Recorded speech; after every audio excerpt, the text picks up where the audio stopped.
अस्सलामुअलैकुम, very very good morning to all of you. New Pakistan में आपको खुश आमदीद कहते हैं और मैं हूं आपकी मेज़बान नबीहा एजाज। आज जुम्मे का मुबारक दिन है, तो जनाब तमाम लोगों को जुम्मा मुबारक। आज की दुआओं में हमें भी याद रखिएगा। उम्मीद करती हूँ आप लोग अपने दिन का आगाज़ कर चुके होंगे। ताज़ा तरीन खबरें जनाब आपके साथ शेयर करेंगे न्यू पाकिस्तान में, और बहुत कुछ है आपके साथ शेयर करने के लिए। कराची से खबरें आ रही हैं, तूफ़ानी बारिशों का जो एक सिलसिला जारी है, अर्बन फ्लडिंग की जो एक पेशगोई की गई है, इस बारे में बात करेंगे। और इसके साथ साथ जनाब मुस्लिम लीग नून के जो सदर हैं मियां शहबाज शरीफ साहब, उनकी तबीयत, इनकी जो नासाजी की जो खबरें मौसूल हो रही हैं, उस पर आपको अपडेट देंगे। और बात करेंगे जनाब के इमरान खान साहब ने सी पैक मंसूबों पर जो सुस्ती का एक जो है वो अमल होने का इतराफ़ किया है। क्या डिटेल्स हैं, कितना काम हो रहा है, ये भी आप तक खबर पहुंचाएंगे। और इसके साथ साथ जानेंगे जाने वाला सांप था। आप बिल्कुल खौफ मत खाइए। हम एक सॉन्ग की बात करें, इट्स अ वायरल सॉन्ग। तो जनाब ईसा खिलवी सकलैन ईसा खिलवी भी हमारे साथ प्रोग्राम का हिस्सा होंगे। किचन का सेगमेंट भी होगा। तो जनाब सबसे पहला जो हमारा आज का सेगमेंट है उसका बाकायदा आगाज़ करती हूँ। और ख़बर मौसूल हो रही कि मुस्लिम लीग नून के सदर मियां शहबाज शरीफ साहब अपनी घर की सीढ़ियों से फिसल कर ज़ख्मी हो चुके हैं। उन्होंने जो सियासी सरगर्मियाँ हैं उनको भी कुछ देर के लिए मुअत्तल कर दिया है। डॉक्टर ने भी उनको फिल वक्त कंप्लीट रेस्ट का मशवरा दिया है। जनाब ये भी चलें कि शहबाज गिल साहब की बहरहाल इसके ऊपर जो एक स्टेटमेंट सामने आई है, प्रोग्राम में जो हमारे मेहमान हैं उनके साथ भी मैं उसका तज़किरा करूंगी। उस स्टेटमेंट ने थोड़ा सा ज़रा कंफ्यूज किया है।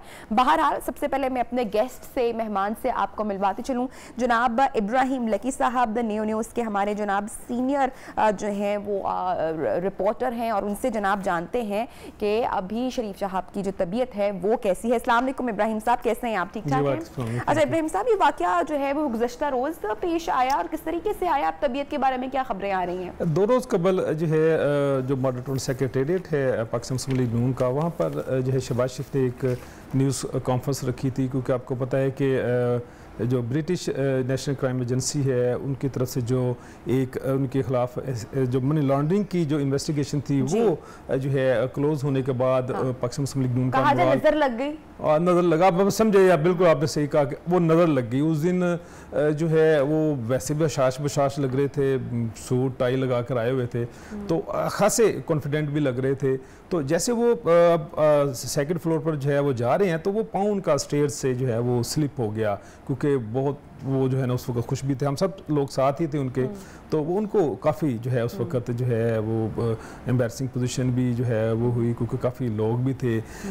उसके बाद खैर उन्होंने फील नहीं किया, क्योंकि इज़ ए स्ट्रॉन्ग मैन, गो के उनके और भी कई हेल्थ के इश्यूज़ हैं, लेकिन उस वक्त उन्होंने फील नहीं किया। पूरी न्यूज़ कॉन्फ्रेंस में 1 घंटा 10 मिनट की उनकी न्यूज़ कॉन्फ्रेंस थी, लेकिन उन्होंने फील नहीं किया कि भी उनको कोई जो है उस तकलीफ के साथ ही वो अपनी जी हाँ उस वक्त जाहिर है कि जब बंदा गिरता है, चोट लगती है, तो उसको इतना नहीं उस वक्त होता। डॉक्टर से मुआयना हुआ है उनकी तकलीफ के बारे में, क्या बताया जा रहा है? जी उसके बाद जो है जब वो वापस घर गए तो शाम के वक्त उनको जो है वो चूंकि बैक उनका पुराना प्रॉब्लम है, पहले से ही कमर की तकलीफ में, पहले से ही उनको स्पाइन का जो है ना वो प्रॉब्लम है, वो काफी पुराना 25-30 साल चोट लगी है उनको वहीं पे हिट की है। जी बिल्कुल, स्पाइन का चूंकि वो L5 L6 एक खास जो है मोरे का एक पॉइंट होता है, तो अगर कोई इंसान गिरता है तो वो खास मोरे के एक खास जगह पर ही प्रेशर जो है वो इंक्रीज होता है। तो वो जब वो घर गए हैं तो उसके बाद उनको ज्यादा वो सीवियर हुई, उसके बाद डॉक्टर्स को उन्होंने जो है ना वो कॉल किया, उन्होंने मुआयना किया, फिजियोथेरेपी कराई और भी टेस्ट जो है ना उसके कराए। तो उसके बाद फिर उन्होंने जो है ना 2 वीक्स का उनको कहा है कि आप जो है वो रेस्ट करें। कल रात को मेरी उनके साथ जो है ना व्हाट्सएप पे मैसेजिंग हुई है, तो उन्होंने कहा कि अब मैं बेहतर हूँ, लेकिन उसका जो प्रेशर है, चूँकि मैं खुद भी स्पाइनल कार्ड का पेशेंट हूँ, तो मुझे अंदाज़ा है कि जो है इसकी कितनी पेन होती है। वैसे बंदा हेल्थी नज़र आता है, लेकिन जो है वो काफ़ी सीवियर पेन है। और 2 साल पहले भी जश्न जो है आज़ादी के मौका पर तकरीब थी, उस वक़्त भी जो है सीढ़ियों से उतरते, इस दफ़ा तो चढ़ते हुए, उस वक्त उतरते हुए जो है ना उनको एक कारकुन का धक्का लगा। अब तो ये उनको मशवरा देना चाहिए कि जब भी कोई अच्छी खबर आए तो सदका खैरात और नजर हाँ ये मैं समझता हूँ, ये मशवरा आपका जो है आप आपने भी दे दिया, मैं भी बिल्कुल पहुंच जाएगा। अच्छा जी, तो ये बताइएगा इब्राहिम साहब के डॉक्टर्स का क्या कहना है कि सियासी सरगर्मियां मुअत्तल रखनी चाहिए? आराम का तो आपने बता ही दिया है कि 2 हफ्ते का आराम उनको सजेस्ट किया, तो भी सियासी सरगर्मियां मुकम्मल तौर पर अभी उन्होंने ब्रेक ली हुई है या वो डेफिनेटली 2 वीक्स का उन्होंने कहा कि आप जो पॉलिटिकल एक्टिविटीज़ हैं, मूवमेंट हैं, मीटिंग्स हैं, इनमें ना जाएं, क्योंकि उनका इस्लामाबाद भी जाने का प्रोग्राम था नेशनल असेंबली के जो है सेशन के लिए। नेक्स्ट फिर 11 अक्टूबर को PDM का सरबराही इजलास भी इस्लामाबाद में होना था, वो भी मेरा ख्याल है कि शायद वो स्किप कर दें। अच्छा, डिले कर देंगे या स्किप कर दिया जाएगा? एक्सपेक्टेड है कि जो है या तो वो इजलास डिले हो जाएगा या फिर इनका हाई प्रोफाइल जो डेलीगेशन है वो उसमें, ठीक है, वो जो भी होगा वो खबर तो सामने फिर आ जाएगी। अच्छा जी, अब ये पूरे मामले में जो शहबाज गिल साहब का जो तबसरा सामने आया है, जो स्टेटमेंट सामने आई है, वो ज़रा कंफ्यूज नहीं कर रही है? हम नाजरीन को बता देते हैं कि शहबाज गिल साहब ने फरमाया है कि जैसे ही FIA केस पर तफ्तीश शुरू करेगा फिर जो है वो मामला सामने आएगा। तो ये स्टेटमेंट अगर घर की सीढ़ियों से वो अगर इस तरह से हुआ है सारा मामला, तो फिर ये स्टेटमेंट ज़रा कंफ्यूज नहीं करी लोगों को? देखिए, गवर्नमेंट और अपोजिशन के यही काम है कि गवर्नमेंट का काम है ओपोजिशन को जो है ना टफ टाइम देना, और ओपोजिशन का काम है कि गवर्नमेंट को टफ टाइम देना। लेकिन ये यहाँ पे चूंकि जो इशू है वो हेल्थ इशू है, और जो शहबाज शरीफ को जानते हैं जो लोग या उस फैमिली को जानते हैं या पॉलिटिकल लोग हैं, उनके इल्म में है कि शहबाज शरीफ का बैकअप का प्रॉब्लम पुराना जो है प्रॉब्लम है। डॉक्टर आमर अजीज़ बहुत मारूफ हमारे ऑर्थोपेडिक सर्जन हैं, स्पाइनल कॉर्ड के और अच्छे सर्जन हैं, वो भी उनके जो है ना मौलिज रहे हैं, और ये इनका बहुत पुराना 25-30 साल पुराना जो है ना इशू है। फिर उसके अलावा फिर वो कैंसर सर्वाइवर भी हैं, उनका किडनी के भी बाज़ इन्फेक्शंस जो है ना वो रहती हैं, CT स्कैन और अदर MRI स्कैन भी उनके हुए हैं, और उनमें जेन्युइनली वो जो है बैके का उनका प्रॉब्लम है और ये सीरियस हेल्थ इशू है।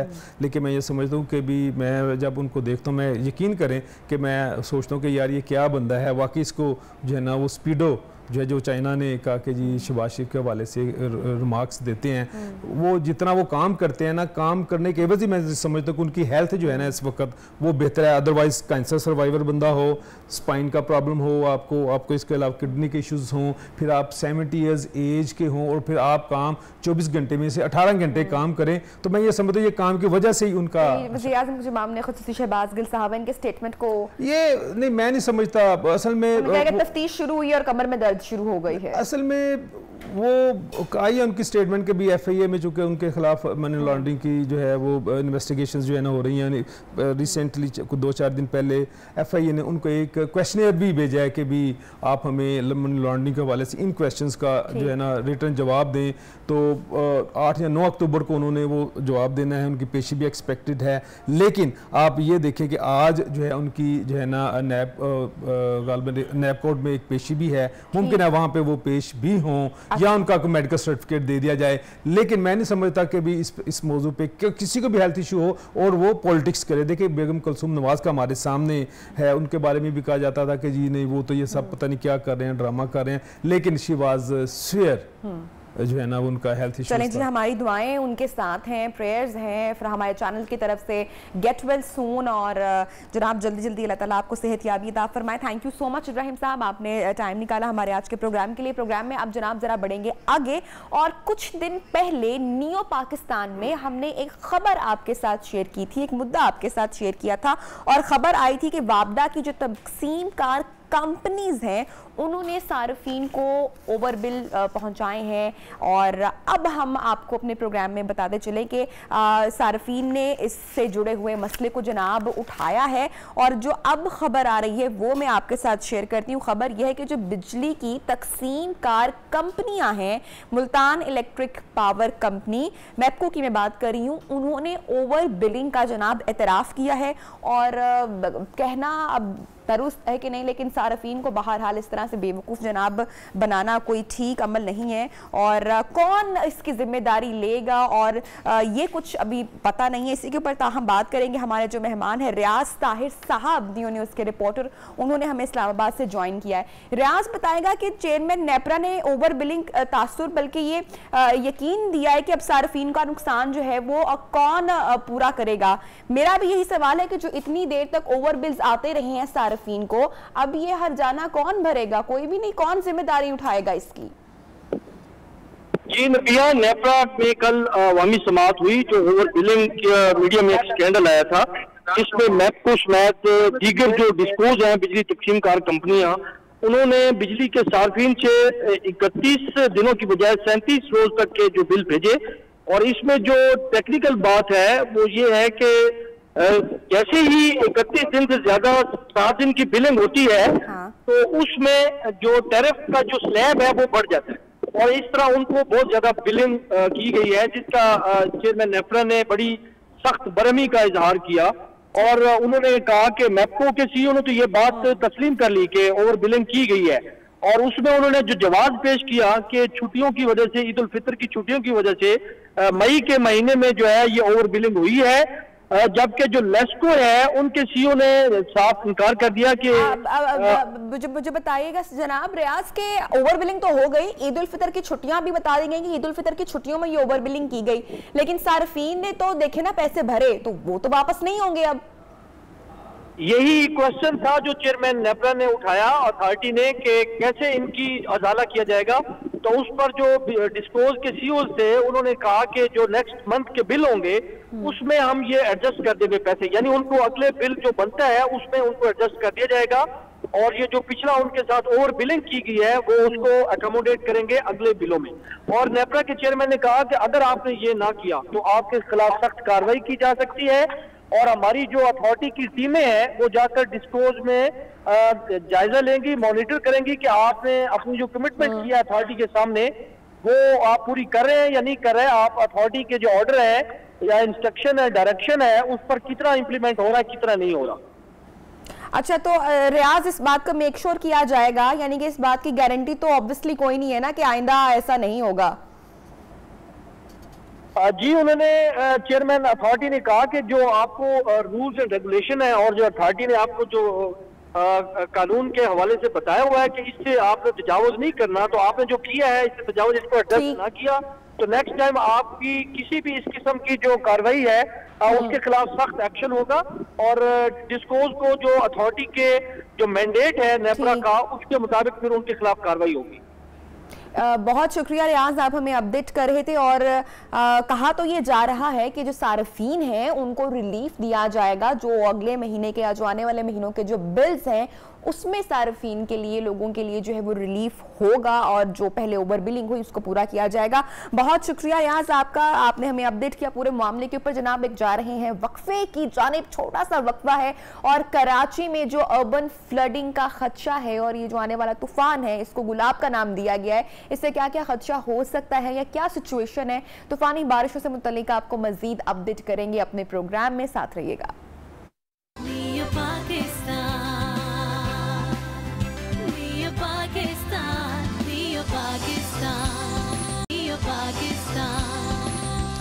वेलकम बैक जनाब, प्रोग्राम में आपको एक मरतबा फिर से खुशामदीद कहते हैं। और जैसा कि ब्रेक से पहले हमने जिक्र किया था कि कराची में जो तूफान जिसको नाम गुलाब दिया गया है उसकी वजह से तबाही का जो है वो एक खदशा जाहिर किया जा रहा है। दो कि आज थोड़ा सा प्रेशर कम दिखाई दिया है, लेकिन जनाब आपको बताएं कि महकमा मौसमियात ने जो पेशगोई की है उसके मुताबिक कराची, हैदराबाद, ठट्ठा बदीन, मीरपुर खास, थरपारकर, उमरकोट, शहीद बेनज़ीराबाद, नौशेर फिरोज और दीगर जो जगह हैं वहां पर गरज चमक और तेज हवाओं के साथ शदीद बारिशों के इम्कानात है। साथ साथ अर्बन फ्लडिंग का इंदिया भी दिया गया है। इंतजामात के हवाले से बात करेंगे और बारिशों का सिलसिला कब तक जारी रहेगा इस पर बात करेंगे। जनाब जो मेहमान हमारे साथ मौजूद है इन कॉन्वर्सेशन, चीफ मेट्रोलॉजिस्ट सरदार सरफराज साहब ने हमें ज्वाइन किया है और इसके साथ साथ हमारे जो न्यूज रिपोर्टर है मोना सिद्दीकी, उनसे हम जानेंगे कि सूबाई हुकूमत ने क्या इकदाम उठाए हैं। मोना, पहले से जो है इंडिकेट कर दिया गया था तूफान से मुताल्लिक, तो और हर साल हम देखते हैं कि कराची में जो अब तूफानी बारिशें हैं वो काफी तबाही फेरती हैं, तो कुछ इंतजामात किए गए हैं इस हवाले से? शुक्रिया नबिया, सबसे पहले तो आपका। और दूसरा ये कि सबसे पहले मैं मौसम के लिए बात करूंगी कि आज कराची का मौसम इंतहाई खुशगवार है। रात भर जो बारिश हुई है, जहाँ से गर्मी का जोर टूटा है, वहाँ बहुत ही खूबसूरत सुबह देखने को मिली है। और रही बात इस तूफान की, तो अब शहर में तूफानी बारिशों का जो इम्कान था वो तकरीबन अब खत्म हो गया। बारिशें जरूर होंगी लेकिन तूफानी बारिशें नहीं होंगी, क्योंकि सिंध की साहिली पट्टी से जो ये तूफान है वो अब दूर हो गया है। और इस वक्त ये कराची से जो है 160 किलोमीटर की दूरी पर मौजूद है। रही बात इंतजामात की, जी हाँ बिल्कुल आप सही कह रही हैं कि हमेशा की बारिशों में कराची शहर जो है वो डूब जाता है। अर्बन फ्लडिंग की जो महकमा मौसमियात ने या PDMA ने जो अलर्ट जारी किए थे कि अर्बन फ्लडिंग हो सकती है, लेकिन अब चूंकि तूफान ने रुख चेंज कर लिया है तो इस वजह से अब यहाँ पर तूफानी बारिशें नहीं है। बारिशें जरूर हैं तो अर्बन फ्लडिंग की भी हम देख रहे हैं कि सूरत हाल कुछ कमी दिखाई दे रही है। अगर इंतजामात की बात करें तो इस बार हमें सिंध हुकूमत या शहरी हुकूमत हमें काफी एक्टिव नजर आई। अगर बात करें हम एडमिनिस्ट्रेटर कराची मुर्तजा वहाब की, तो उन्होंने भी रात गए जो है शहर का चक्कर लगाया और खास तौर पे जो पिछली बारिश में नागन चुरंगी जो एक तालाब या झील की सूरत इख्तियार कर गया था, हमने देखा कि वहां पर जो है शहरी हुकूमत की जानिब से इमरजेंसी सेल भी कायम कर दिया गया है और वहां पर तमाम तर इंतजामात भी मुकम्मल दिखाई दिए कि वहां बोट भी पहुंचा दी गई किसी भी हंगामी सूरत हाल से निमटने के लिए। और साथ ही जो है साहिल समंदर पर भी 144 की दफा नाफिज कर दी गई है। ठीक है मोना, आप हमारे साथ ही मौजूद रहिएगा और मजीद हमने आपसे बात भी करनी है इस मामले पर। इस वक्त जो हमारे साथ मौजूद है चीफ मेट्रोलॉजिस्ट सरदार सरफराज साहब, उनसे जरा गुफ्तगू कर लेते हैं। Sir welcome to the show. जनाब बताइएगा कि जो बारिशों का सिलसिला है वो अब कब तक जारी रहेगा और जो तूफान गुलाब है वो इस वक्त सिंध की साहिली पट्टी से कितना दूर है? देखिए तूफान गुलाब नहीं है, ये तूफान गुलाब तो जब इंडिया को उसने टकराया था तो अपना नाम उसी वक्त वो खो देता है साइक्लोन। जब दूसरी दफा जो बनता है दूसरे एरिया में जाके तो उसका नया नाम होता है और अब ये साइक्लोन बन चुका है, इसका नाम है शाहीन और ये कराची से इस वक्त 260-270 किलोमीटर जनूब मगरिब में मौजूद है। तो सिंध के और कराची के साहिली पट्टी को अब इससे कोई डायरेक्ट खतरा पहले भी नहीं था, लेकिन उसके इन्फ्लुएंस में तेज बारिश और आंधी वांधी चलने का इम्कान था। तो बहुत तेज बारिश जो कहा गया था वो अब उसका खतरा टल गया है। अब बारिश होगी लेकिन मॉडरेट बारिश है, किसी किसी वक्त थोड़ा हैवी स्पेल हो सकता है, लेकिन कोई ऐसी अर्बन फ्लडिंग किसी सूरत हाल पैदा नहीं होगी सिंध के किसी भी शहर में। अलबत्ता बलूचिस्तान का जो कोस्टल पट्टी है उसमें आपका उरमारा, बसनी, गवादर, जीवानी और इधर आए तो हापुर, सोमियानी और दसबेला डिस्ट्रिक्ट और उसके साथ केस डिस्ट्रिक्ट, वहाँ तेज बारिशें होंगी। वहाँ उस कोस्टल उसके साथ पट्टी के साथ आंधी भी चल सकती है और समंदर में तुगयानी तो सिंध से लेके मतलब गवादर तक है, तो ये असरात होंगे उसके। अच्छा जो पहले अर्बन फ्लडिंग का खदशा जो बरकरार था या जाहिर किया जा रहा था, अब वो खतरा अब टल चुका है? जी टल चुका है, वो खतरा टल चुका है इसलिए कि साइक्लोन का ट्रैक चेंज होने से वो आप हमारे एरिया यानी सिंध के एरिया से या कराची से आप कहें तो दूर हट गया है, इसलिए खतरा टल गया। अब बारिश तो है, आज भी बारिश है, तेज हवा चल रही है, यहाँ पर 20 से 22 नॉटिकल माइल की रफ्तार से वो हवाएं चलती रहेंगी, बारिश होगी लेकिन जनरली मॉडरेट बारिश होगी। किसी किसी वक्त हाँ अलबत्ता हो सकता है, कोई तेज स्पेल हो सकता है, लेकिन उसके नतीजे में कोई अर्बन फ्लडिंग का खतरा नहीं है अब। तो कहा जाए कि कराची का मौसम खुशगवार होगा और तो ये कहना जो है वो गलत नहीं होगा। बारिशें बहरहाल कितने दिन तक जारी रहेंगी सर? आज का दिन है और कल का दिन यहाँ पर सिंध के लिए, कराची के लिए आज और कल है बारिश, वो भी ईस्टर्न सिंध में आज ही है, यानी थरपारकर और उमरकोट, बदीन में तो कल भी हो सकती है, उमरकोट, थरपारकर और ऊपर। आपने बताया कि अभी है ये ट्रेवल कर चुका है तूफान और पहले इसका नाम गुलाब था, अब इसको शाहीन का नाम दे दिया गया। बलूचिस्तान की जो कोस्टल पट्टी है वहां पे ये ट्रेवल कर रहा है, तो माहीगीरों को अभी इजाजत मतलब कि जब भी समुद्र में तुगयानी आती है तो माहीगीरों को भी हिदायत जारी कर दी जाती है, उनकी सेफ्टी का खासकर ख्याल रखा जाता है। इस तरह की कोई हिदायत अभी भी ताहम उनके लिए है मौजूद? जी बिल्कुल है, वो तो पहले बुलेटिन से हमने पहला जो अलर्ट था उसमें मेंशन किया गया था डेट्स के साथ कि 30 सितंबर से लेकर 3 अक्टूबर तक खुले समंदर में ना जाएं, इसलिए कि समंदर में इसके नतीजे में तुगयानी बहुत रहेगी तो कोई डैमेजेस का खतरा होता है और उनको वही 3 अक्टूबर तक मना है ये चीज के समंदर में ना जाएं। खुदा न खास्ता हादसात से बचने के लिए कब तक की डेडलाइन दी गई है समंदर में जाने से?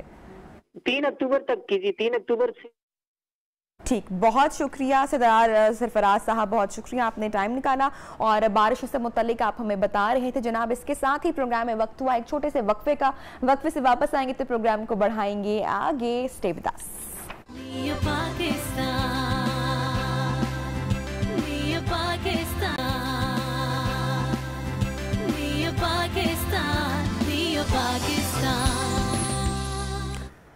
वेलकम बैक जनाब। प्रोग्राम में आपको एक मरतबा फिर से खुशामदीद कहते हैं और इंतज़ार थोड़ा सा लंबा हो गया, लेकिन जनाब आप लोगों को इस वक्त हमारी स्क्रीन देख के लग रहा होगा कि यहाँ पे कोई मैजिक शो होने वाला है, आई एम श्योर, मगर मैं आपको यकीन दिलाती हूँ कि कोई ऐसा मैजिक शो नहीं होने वाला, बल्कि यहाँ पर थोड़ी सी तालीम की बात होने वाली है, पढ़ाई की बात होने वाली है और बच्चों को भी टीचर उस्ताद हमेशा वही अच्छा लगता है या पसंद आता है, या जो फेवरेट टीचर होता है जो बच्चों को रट्टा सिस्टम से हटाकर प्रैक्टिकली कुछ समझाने की कोशिश करे। तो एक ऐसे ही उस्ताद से, टीचर से आज हम आपकी मुलाकात करवा रहे हैं जिनका नाम है हसन फरीद और ये फिजिक्स और साइंस के टीचर हैं और बच्चों को प्रैक्टिकली वो चीज़ें बताते हैं जो वो किताबों से उस तरीके से लर्न नहीं कर सकते और इसको कहा जाता है ABL यानी कि activity based learning. Hasan, very very good morning and warm welcome to our show. आज हम क्या बताने वाले हैं हमारी ऑडियंस को, किस तरीके से आपका जो मेथड है पढ़ाई का वो डिफरेंट है as compared to other teachers? जैसे कि आप बता चुके हैं कि एक्टिविटी बेस्ड लर्निंग है, तो उसके नाम से पता चल रहा है कि इसमें हम बच्चों को सिखाएंगे लेकिन थ्रू एक्टिविटीज़,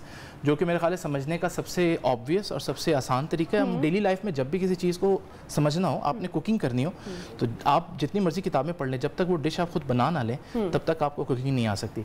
बिल्कुल इसी तरह से हमारा भी ये कॉन्सेप्ट है कि अगर बाकी सारी चीज़ें, जैसे मैं अगर कहता हूँ कि यार मैंने स्विमिंग पढ़ी है, तो ये कितना इलॉजिकल सा सेंटेंस है, लोग कहते हैं ये क्या बात हुई, लेकिन जब मैं कहता हूँ मैंने स्विमिंग सीखी है तो फिर उनको समझ में आता है। तो ड्राइविंग पढ़ना और ड्राइविंग सीखना में फर्क तो बिल्कुल, तो यहाँ पर भी हमारा भी ऐसे ही है। तो हमारे यहाँ अलमिया ये है कि जब हम कहते हैं मैंने साइंस पढ़ी है तो हम हैरान नहीं होते, तो हालांकि होना चाहिए, हमें कहना चाहिए नहीं, साइंस पढ़ने वाली चीज़ नहीं, सीखने वाली चीज़ है। तो यहाँ पर इसलिए आज हम बेसिकली जिस चीज़ की बात कर रहे हैं उसको हम एक्टिविटी से ही स्टार्ट करते हैं और वो एक्टिविटी हमारे पास जो है ना, मैं आपको बताता हूँ कि बेसिकली हम 2 मिनट के अंदर किसी भी कॉन्सेप्ट को समझ सकते हैं। आजकल हमारा जो एक कॉन्सेप्ट चल रहा है उसमें हम यही कर रहे हैं कि हम 2-2 मिनट की वीडियोस बना रहे हैं जिसमें हम किसी भी कॉन्सेप्ट को कोशिश करते हैं कि एक्सप्लेन करें और बच्चों को बड़ा पसंद आ रहा है। कॉन्सेप्ट आज हम कौन सा एक्सप्लेन करेंगे? आज हम पहले एक्टिविटी, सबसे पहले हम ये करते हैं कि एक्टिविटी करते हैं जिससे हम बच्चों के जहन में कोई सवाल पैदा करते हैं। मिसाल के तौर पर ये मेरे पास 2 ऑब्जेक्ट्स हैं, इनके दरमियान एक ग्लू मैंने लगाई है और मैंने इनको जोड़ा है, आपने इसको अलहदा करके दिखाना मुझे।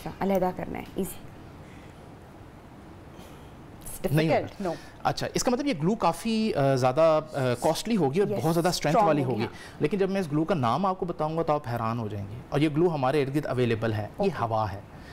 इस चीज को जिसने जोड़े रखा है वो हवा है, हवा का प्रेशर है। लेकिन हम कहेंगे कि नॉर्मली ये प्रेशर मेरे ऊपर भी हवा ही है ना, लेकिन मुझे तो नहीं फील हो रहा। तो ये असल में हम समझाना चाह रहे हैं कि ये जो एटमॉस्फेयर का प्रेशर है जो कि बहुत ह्यूज होता है, बहुत ट्रिमेंडस प्रेशर होता है, लेकिन यूजुअली हम फील नहीं करते। उसकी वजह क्या होती है? उसकी वजह ये है, मिसाल के तौर पर जैसे ये बैलून है, इसके दोनों तरफ हवा है। अब क्योंकि यहाँ से जितना प्रेशर आ रहा है वहाँ से भी इतना प्रेशर आ रहा है, इस वजह से वो कैंसिल हो जाता है और हम फील नहीं कर पाते किसी एक तरफ का प्रेशर।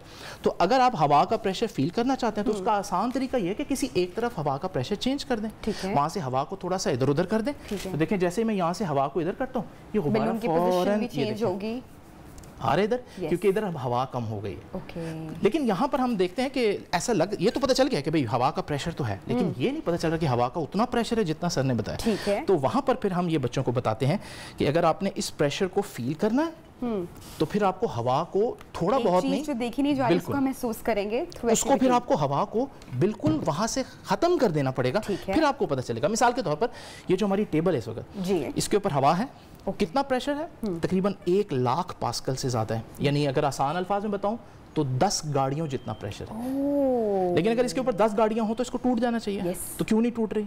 नीचे भी हवा है, ठीक है, तो इस वजह से वो कैंसिल हो रहा है। तो अगर आप उन 10 गाड़ियों का प्रेशर फील करना चाहते हैं तो फिर आपको नीचे वाली हवा रिमूव करनी होगी। तो अब यहाँ पर मैं इसी चीज़ को एक्सप्लेन कर रहा हूँ इस चीज़ से कि ये हमारे पास एक शीट है, ठीक है, एक नॉर्मल सी शीट है ये। इसमें खास बात यह है कि जब मैं इसको यहाँ पर रखता हूँ और इसको ऐसे प्रेस करता हूँ तो इसके अंदर सारी हवा निकल जाती है। अब जब सारी हवा निकल जाएगी तो सिर्फ यहाँ से बाहर से प्रेशर है, नीचे से प्रेशर है, अंदर उनको सेपरेट करने वाली हवा मौजूद ही नहीं है। तो अब मैं जब इसको हटाता हूँ तो ये बड़े भारी भारी वजन हटा लेते हैं। Can I hold it?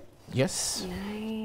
ये असल में ठीक है। तो ये हवा का प्रेशर है जिसने जोड़ा हुआ है, वो ग्लू अंदर नहीं है, वो ग्लू असल में बाहर है, दोनों तरफ से लग रही है, और वो हमेशा होती है।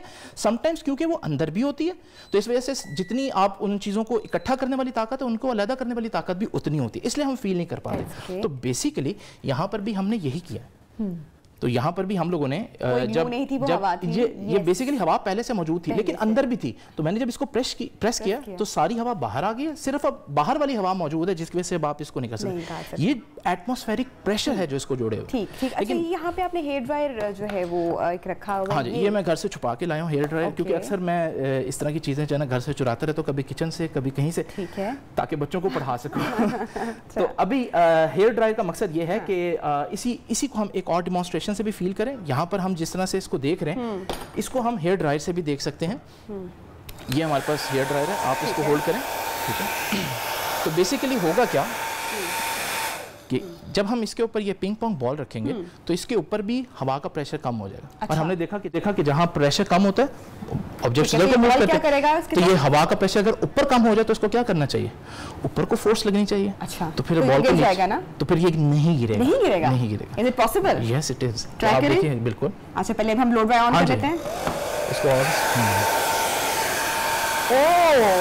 इवन ये इतना स्टेबल है कि अगर आप इसको थोड़ा सा टिल्ट भी करें तो आप देखेंगे कि टिल्ट करने के बावजूद ये अपनी जगह पर स्टेबल है। नाइस। लेकिन अगर मैं इसी की जगह इसको रखूं तो ये नहीं फ्लोट कर सकता, क्योंकि अब प्रेशर डिफरेंस उतना नहीं है। तो इसको फ्लोट करवाने के लिए हमारे पास इससे ज्यादा स्ट्रॉन्ग एयर प्रेशर। हमें जो है वो कुछ और भी देखना है, क्योंकि बहुत इंटरेस्टिंग तरीके से आप हमें बता रहे हैं हवा के प्रेशर से मुतालिक, और जो एक्टिविटी आई एम श्योर हमारे जो स्टूडेंट्स और जो ऑडियंस है वो भी बहुत इंजॉय कर रहे होंगे। एक छोटी सी ब्रेक लेना जरूरी है, ब्रेक से वापस आएंगे तो हम आपके साथ मजीद मुलाकात करवाएंगे और एक्टिविटीज जानेंगे। स्टे विद अस।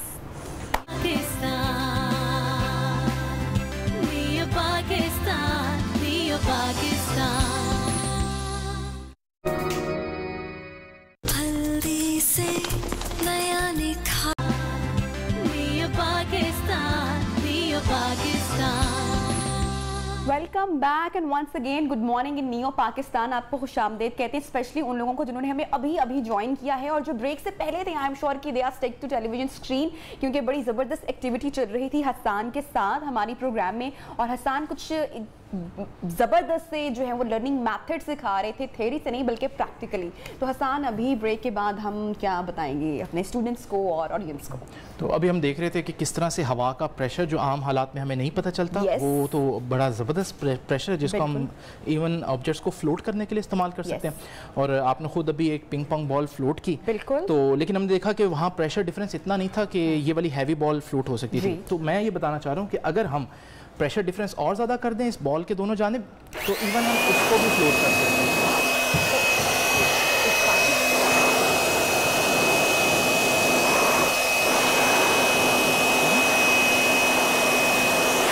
तो यूं हम चीज़ों को फ्लोट कर सकते हैं। अब ये जो मैंने सब कुछ आपको पढ़ाया, या मैंने कोई साइंटिफिक टर्म यूज नहीं की, इसका असल में एक प्रिंसिपल का नाम है, यानी कि अगर वेट के साथ हवा का जो प्रेशर है वो अगर चेंज हो तो हम कुछ भी कर सकते हैं, हम फ्लोट कर सकते हैं, फ्लोट कर सकते हैं इजीली। बिल्कुल।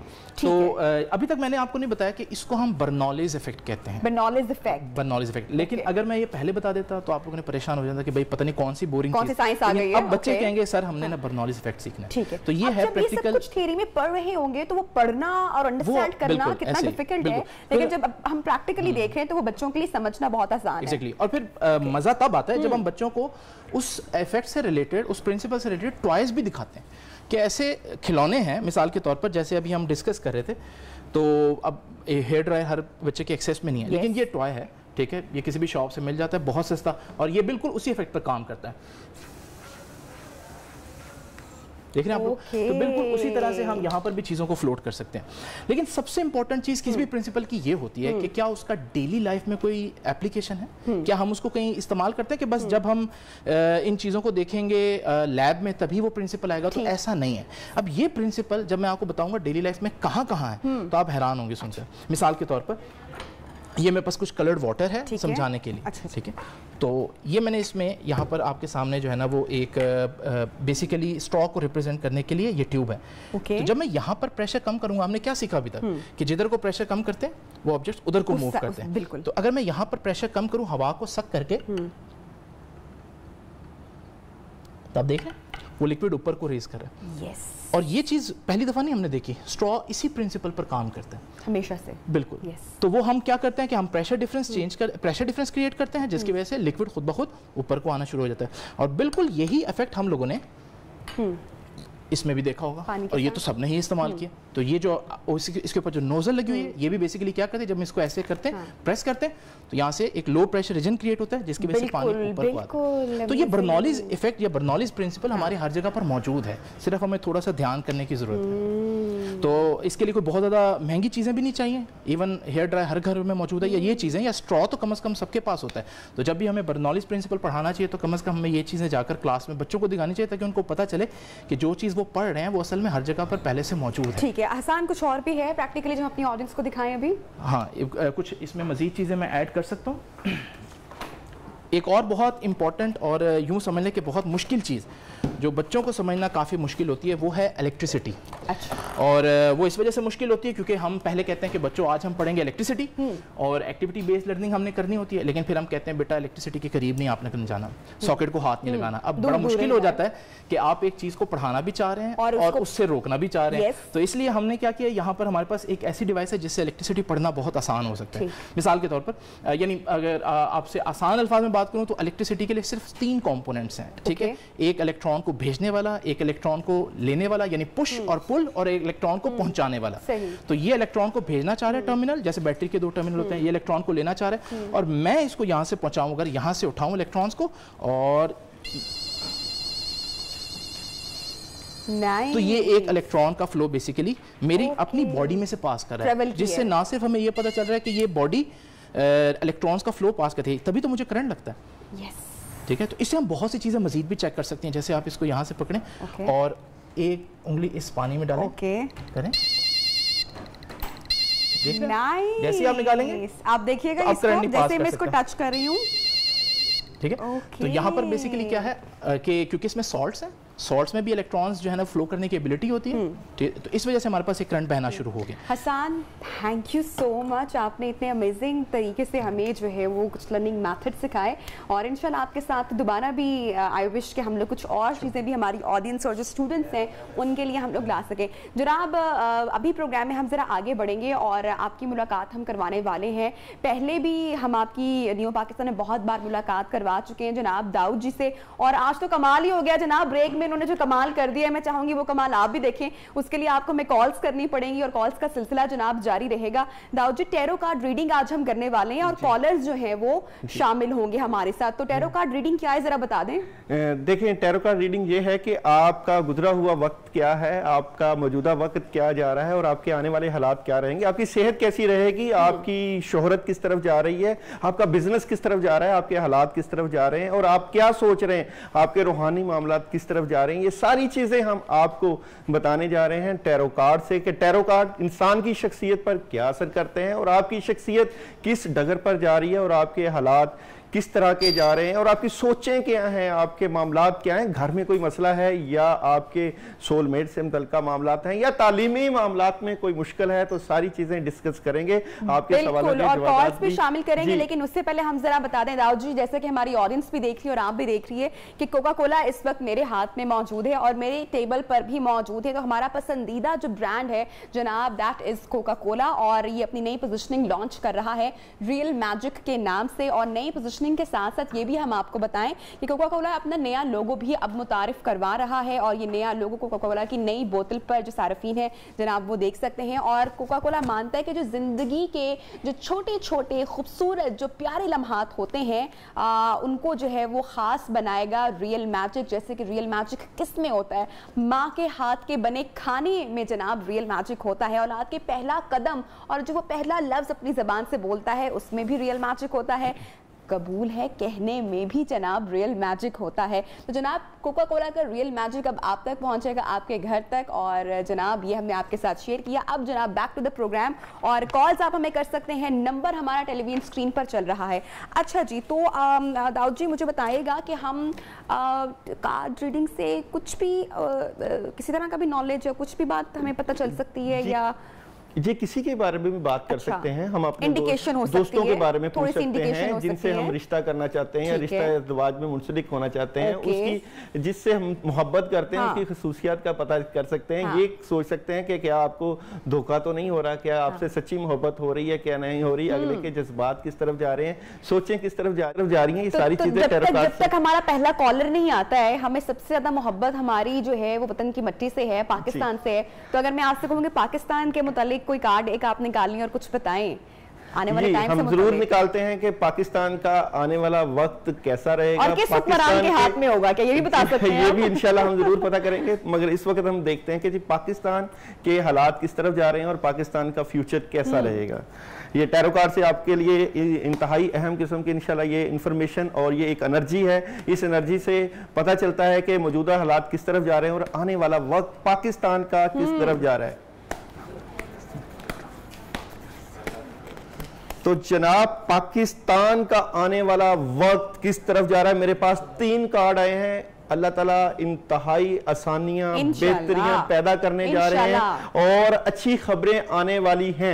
मैं ये नहीं कह रहा, मैं किसी गवर्नमेंट की बात नहीं कर रहा, किसी हुकूमत की बात नहीं कर रहा, मैं एक न्यूट्रल बात कर रहा हूं क्योंकि हम सब पाकिस्तानी हैं और हम पाकिस्तान के लिए कॉलर हैं। क्विकली जरा हम लोग करेंगे ताकि ज्यादा से ज्यादा कॉलर आ सके। मुसरत ने पेशावर से हमें कॉल किया। अस्सलाम वालेकुम, गुड मॉर्निंग मुसरत, क्या पूछेंगे? जी मेरा नाम मुसरत। जी मुसरत, टीवी की आवाज नहीं सुननी आपने, फरमाइएगा क्या पूछना चाह रही हैं, क्या जानना चाह रही हैं? जी बस ये है कि मेरी जिंदगी में 2017 से एक मसला आया, मैं वो लाइफ उसको नहीं बयान कर सकती, तो कब तक ये हल हो जाएगा? ठीक है, आप किस तरह ठीक हो जाएंगे? जी बिल्कुल मुसरत के बारे देखिए, मुसर्रत के मामलात की अगर बात करें तो मौजूदा वक्त में मुसर्रत के मामलात डिस्टर्ब हुए हैं, हालात ठीक नहीं हो रहे, चीटिंग, हालात, परेशानी, रुकावटें और इस तरह के जैसे सब कुछ खत्म हो जाएगा। मगर आपके लिए इंतहाई अहम खबर के साल या 1.5 साल के पीरियड के बाद आपकी चीजें काफी हद तक ठीक होने वाली हैं, हालात में बेहतरी होने वाली है और आप मजीद तरक्कियों की तरफ चले जाएंगे। परेशान मत होइए। हाँ, एक बात है कि आप अपने मामलात की बेहतरी के लिए आयत करीमा पढ़ सकते हैं, 110 मरतबा 11 दिन जरूर पढ़ें, चीजें काफी हद तक ठीक हो जाएंगी। जनाब कोई और कॉलर है इस वक्त हमारे साथ? इशाल ने कराची से कॉल किया। अस्सलाम वालेकुम, गुड मॉर्निंग इशाल, क्या पूछेंगे? हेलो मैडम, मुझे पूछना था। टीवी को मत सुने, कॉल आपकी ड्रॉप हो जाएगी, फोन पे बात सुने और सवाल पूछे। जी हमारी कॉल ड्रॉप हो चुकी है। जो भी लोग हमें कॉल करेंगे उनको हम बता दें कि आपने अपना टीवी का जो वॉल्यूम है उसको कम रखना है, वो वरना आपकी कॉल जनाब ड्रॉप हो जाएगी। नंबर आप जनाब घुमाइए, टेलीविजन स्क्रीन पर हमारा नंबर चल रहा है, कॉल करें। और जी दाऊद जी हमारे साथ मौजूद हैं इन प्रोग्राम। आप कोई भी अगर अपना सवाल जानना चाहते हैं तो आप पूछ सकते हैं। चले क्यों ना किसी तब तक पॉलिटिकल पर्सनालिटी के बारे में जनाब जान लिया जाए। मरियम नवाज के जो है वो सितारे क्या कहते हैं? जी मरियम नवाज के सितारों की बात करते हैं कि मरियम नवाज के इस वक्त मौजूदा हालात कैसे जा रहे हैं। तो मरियम नवाज के सितारों की बात करते हैं, टैरो कार्ड से देखते हैं कि मरियम नवाज के मौजूदा हालात क्या हैं।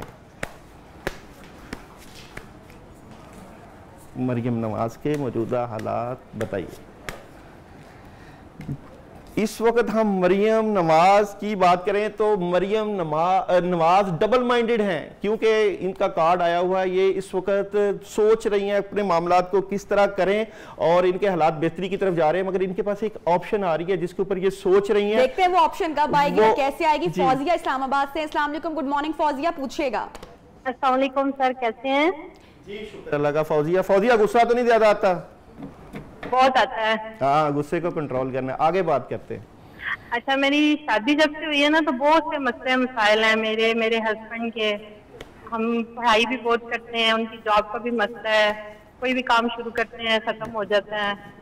इस हवाले से मुझे जी फौजिया, इस वक्त तो वैसे पैसे के इशू आपके साथ चाह रहे हैं, मगर आपके वालिदैन बड़ी मदद कर रहे हैं, आपके घर वाले आपकी सपोर्ट कर रहे हैं। जी ऐसे ही है और ये चीज़ें ठीक हो जाएंगी। आपके मियाँ के पास एक काम आ रहा है, इंशाल्लाह वो काम बेहतरी की तरफ ले जाएगा। परेशान मत हो, मगर गुस्से से परहेज करें। आपकी जल्दबाजी और गुस्सा आपके मामलात को खराब करता है, इस बात का आपको भी पता है। हाँ बिल्कुल ऐसा ही है, लेकिन मुझे कोई पढ़ाई बताएं। जी, आयतुल कुर्सी पढ़नी है आपने 11 दफा, आपने बल्कि 11 दिन आपने 41 टाइम आयतुल कुर्सी पढ़नी है, क्योंकि आपके कंधों पे स्ट्रेस रहता है, सर दर्द भी होती रहती है, ये चीजें आपको फील भी होती है। ठीक है जी, अगला कॉलर कौन है हमारे साथ? अच्छा जी, आप हमें बताइएगा जनाब, खान साहब के जो सितारे हैं वो क्या कहते हैं? जी, इमरान खान साहब के हम टैरो कार्ड निकालते हैं कि इमरान खान साहब क्या सोच रहे हैं, क्या करने जा रहे हैं और मौजूदा क्या हालात रहेंगे। इमरान खान साहब के सितारों की टैरो कार्ड की बात कर लें। इमरान खान साहब इस वक्त क्या कर रहे हैं, क्या सोच रहे हैं और क्या हालात जा रहे हैं? जी, खान साहब बड़ी तेजी के साथ काफ़ी चीज़ें करने जा रहे हैं। मौजूदा वक्त में उनकी प्लानिंग काफ़ी बेहतरी की तरफ जाने वाली है और सोच रहे हैं कि मैंने 2 सालों में क्या काम करना है। इस वक्त स्पीड के साथ काम करेंगे। आप देखिएगा कि इंशाल्लाह महीने 2 महीने में काफ़ी हद तक पाकिस्तान के मामलात में बड़ी तब्दीलियां आने वाली है और ये तब्दीलियां आपको काफ़ी हद तक नजर आएंगी। सब करते भी रहते हैं जिस तब्दीली का, अब हम उम्मीद करते हैं कि वो जरा अच्छी तब्दीली जरा आ जाए। समीना ने चकवाल से हमें कॉल की है। अस्सलाम वालेकुम समीना, क्या पूछेंगी? अस्सलाम वालेकुम जी, मैंने अपने मियाँ के बारे में पूछना है। मोहम्मद फारूक नाम है उनका। तो जो भी वो काम शुरू करते हैं वो बहुत जल्द खत्म हो जाता है और अब भी ऐसे ही हो रहा है।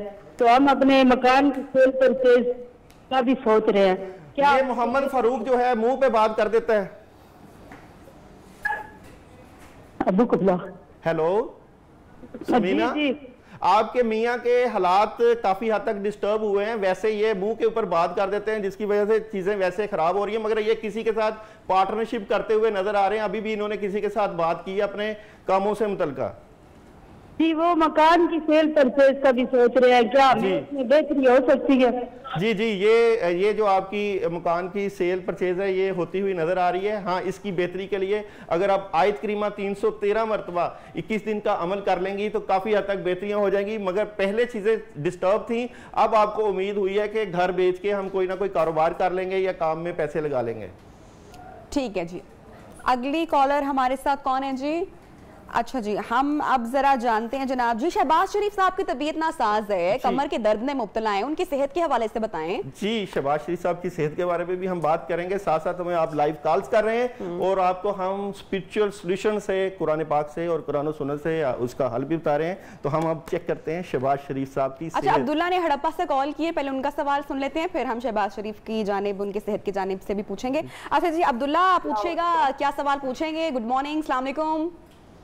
वालेकुम जी, सवाल पूछे अब्दुल्ला। मैं कुरान की रिवीजन कर रहा हूँ और सबक याद जल्दी नहीं होता। सबक याद नहीं होता, कुरान मजीद हिफ्ज कर रहे हैं माशाल्लाह। अभी आप प्रोग्राम देखते रहिए, आपको दाऊद जी बताते हैं।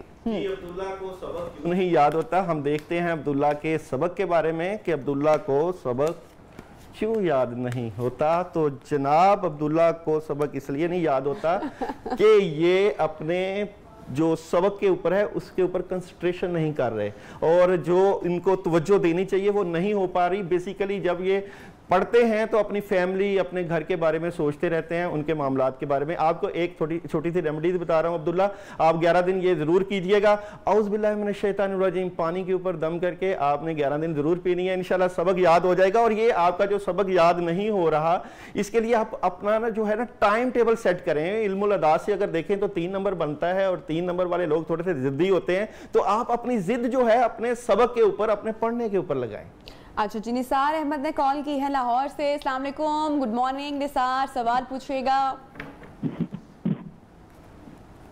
हेलो जी, टीवी की आवाज कम करें और सवाल पूछिए निसार साहब। जी, सवाल ये है कि मैं काफी डिस्टर्ब रहता हूँ और नींद नहीं आती और जहाँ बैठता हूँ वहाँ नींद आ जाती है। नींद नहीं आती और जहां बैठते नींद आ जाती है, वाह, ये तो बड़ी दिलचस्प बात, बड़ा दिलचस्प सवाल आपने बल्कि की है। आपका जवाब जानते हैं, आप प्रोग्राम जनाब देखते रहिए।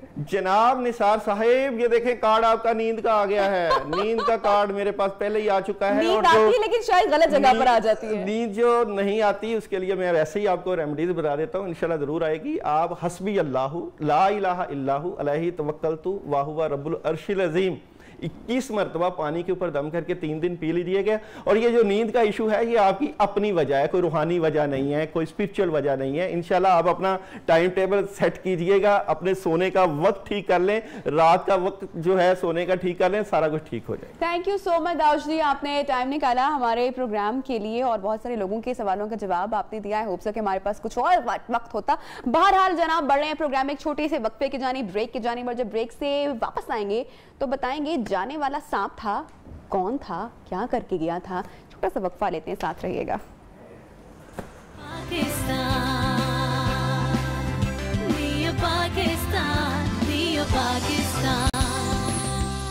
Welcome back. प्रोग्राम में खुशामदीद कहते हैं और रूह अफ़ज़ा के किचन में आनंद शेख आज कुछ मीठा बनाने जा रही हैं। जी बिल्कुल, आज हम बनाने जा रहे हैं नबिहा रूह अफ़ज़ा वनीला शेक। तो बड़ा ही इजी है बनाने में।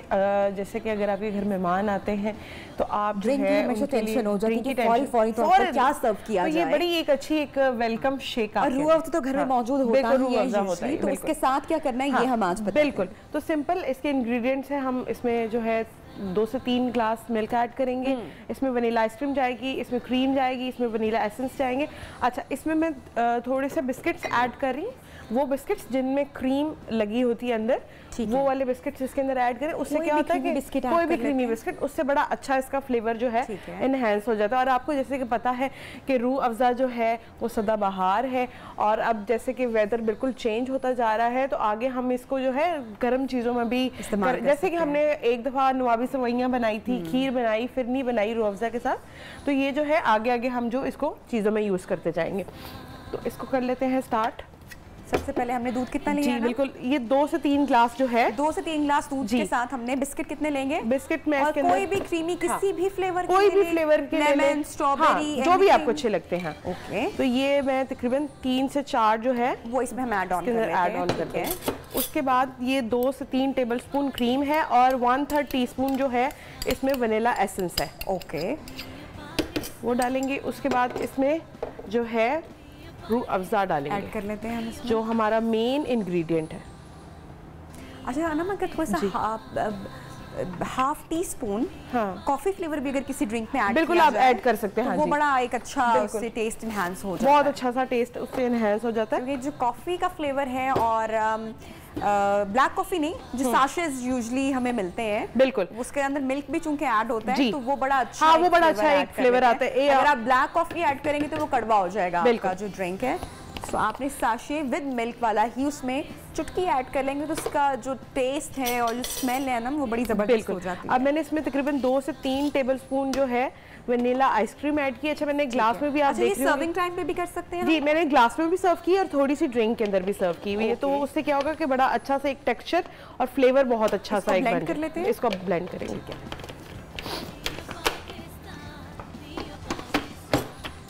ब्लेंड होने जा रहा है जनाब हमारा ड्रिंक।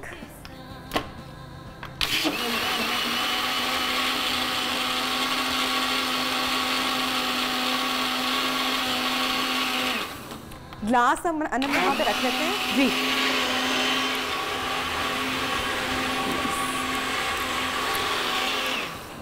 ये ले जी नबिहा, ड्रिंक हमारा ड्रिंक जो है हो गया। और नट्स आपकी मर्जी अगर आप ऐड करना चाहें, आप ऐड करना चाहें। वैसे तो रूह अफ़ज़ा चला गया तो मेरे ख्याल से और किसी चीज़ की ज़रूरत अब इसमें नहीं है। मज़ीद हम इसके ऊपर कुछ गार्निश तो नहीं करेंगे? बिल्कुल करेंगे, रूह अफ़ज़ा के साथ थोड़ी सी इसकी गार्निश करेंगे। अभी आप देख रही हैं कि जो आइसक्रीम है वो ऊपर आ गई है।